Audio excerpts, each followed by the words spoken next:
kinds, the stepping one and then the pivot transfer.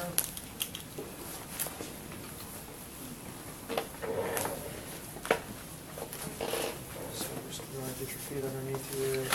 All right. Okay, so a standing transfer, go ahead and put the hand here. And decide when you're going to reach over here, what's this hand? Okay, so we're going to stand up, lean toward me, turn around. Reach back behind you. Go back. Okay, which one was that? Stepping. She took steps, right? Okay, versus a pivot transfer.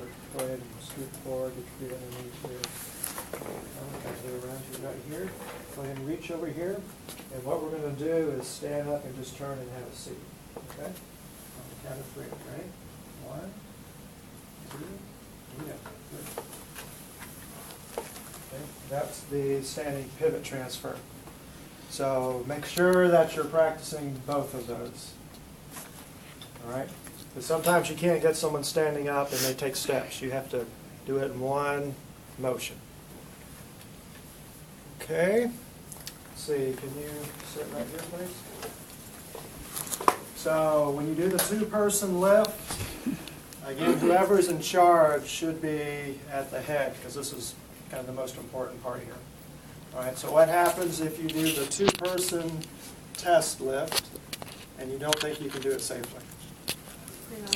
Well, you could ask for a third person. If the other person you think is pretty strong, you could just switch positions and then do a test lift and see if that's going to work. If that's not going to work, then a third person would be needed.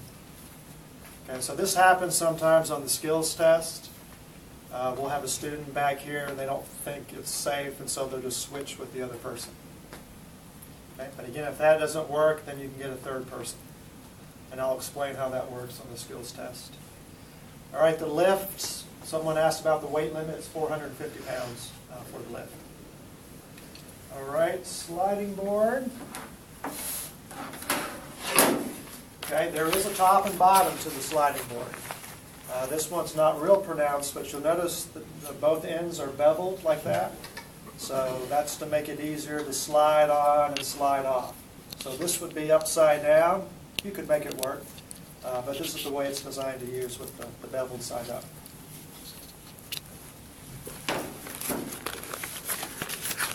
Okay. Nick, why are you smiling? I wasn't looking at you. Oh, okay. Another thing about the sliding board. I mean, it is possible to do the sliding board in one big slide, but more typically, when you're using the sliding board, at least initially, people have trouble, and it's just a little bit at a time that they're going over. So go ahead and make sure you practice it that way too, because it's really not that often you get one nice smooth slide down the sliding board. Okay? When you're doing the transfers, especially if you're worried you're in really close, right? So I heard Trent tell somebody you're awkwardly intimate, and I guess that's a good way to put it. So now some people, generally patients are okay with that because they're kind of used to it.